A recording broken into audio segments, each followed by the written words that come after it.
A hat he would not wear. Why St. Francis de Sales refused the Cardinalate? Let's begin with a question that still inspires. My dear friends, have you ever wondered why a man as holy, as learned, and as influential as St. Francis de Sales refused the red hat of a cardinal, one of the highest honors in the church? Why did he turn away from such a title, from such prestige, and from the corridors of Roman power? It wasn't because he wasn't worthy.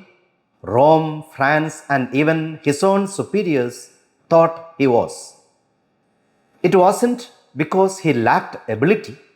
He was one of the finest bishops of his age, a spiritual guide to thousands, a writer, and a reformer. No, my dear friends, he refused it for reasons far deeper, more spiritual, and profoundly Salesian. Let us journey together into the heart of this great saint and discover why he chose the low road of humility over the higher rank of the purple hat. The first point for reflection today: the primacy of humility, greatness in being small. At the very core of Francis de Sales' refusal was his love for humility. For him, high office was not a prize, but a peril, not a blessing, but a burden. When King Henry IV of France wanted to ask the Pope to make him a cardinal, Francis begged God to preserve him from a dignity of which he knew himself to be utterly unworthy.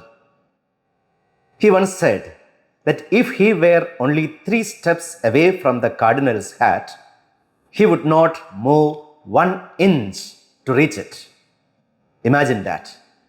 In a world where many scramble for rank and recognition, Francis stood still, rooted in humility. He used to say that he preferred to carry holy water as a simple priest rather than wear the bishop's mitre or the cardinal's red hat. He meant it literally. He found more joy in small acts of love than in grand titles. This was not false modesty. It was the deep conviction that the path of Jesus is the path of littleness, of self-forgetfulness, of service. For Francis, the real crown was not made of red silk, it was made of thorns. The second point for reflection today: fidelity to his poor bride, the beloved diocese. The second reason for his refusal was his unwavering fidelity to his diocese, the Church of Geneva, poor, persecuted, and exiled in Annecy. Francis called his diocese his poor bride, and when King Henry IV urged him to accept the wealthy and prestigious Archdiocese of Paris, Francis gave one of the most touching replies ever spoken by a bishop. I have married a poor bride, and I cannot forsake her for one wealthier. Isn't that beautiful? It shows the heart of a true shepherd, a man bound not by ambition but by love. He refused to forsake his flock because he believed a bishop must remain faithful to the people God entrusted to him. Through good times and bad, through poverty and persecution. He often said, I cannot serve 2 masters.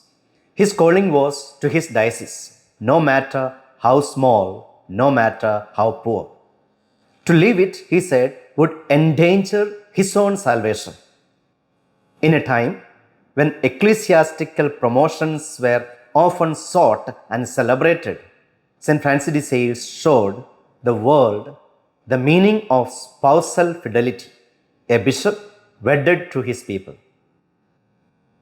The third point for reflection today: detachment from riches and ambition. A third reason was his profound detachment from wealth and worldly ambition. Francis once said that his slender income was more than enough. To have more, he believed, would only burden his soul.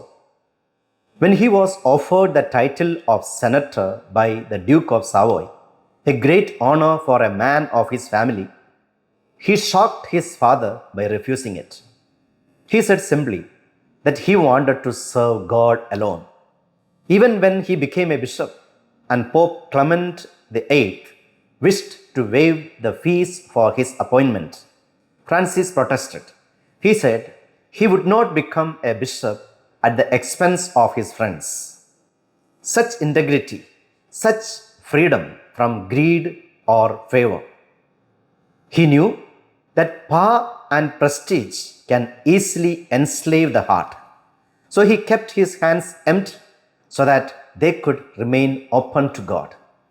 This detachment was not indifference, it was love, love purified from self-interest.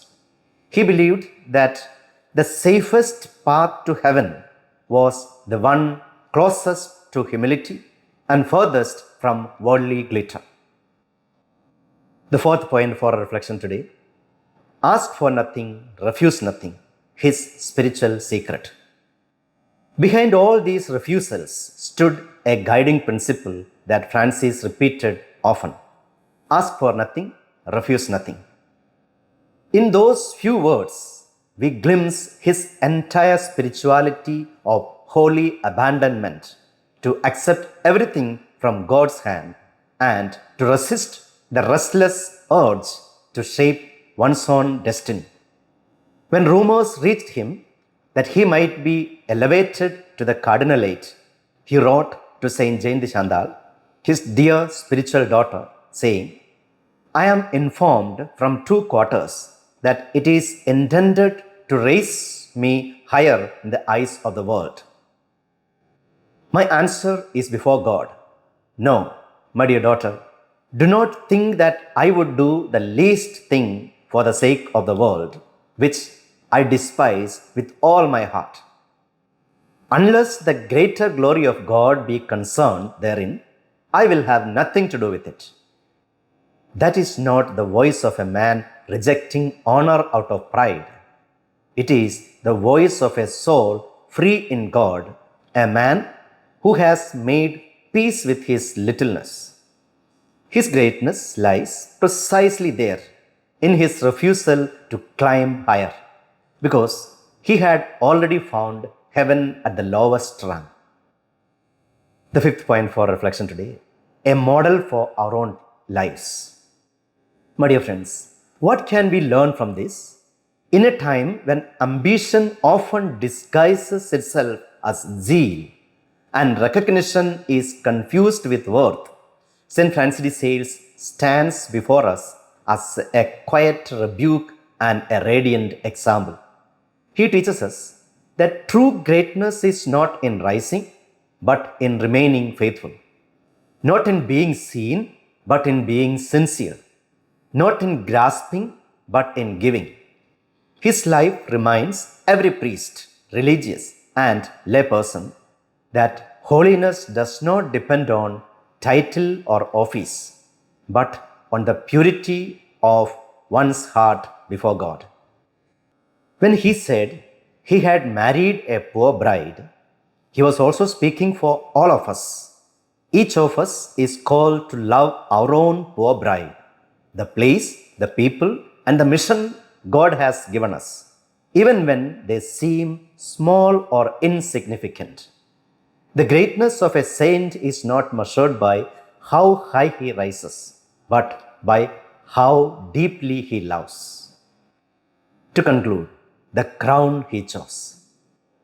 And so, St. Francis de Sales died not as a cardinal, not as a prince of the church, but as a faithful shepherd, quietly serving his poor diocese, still writing letters, still preaching gentleness, still teaching souls to love God.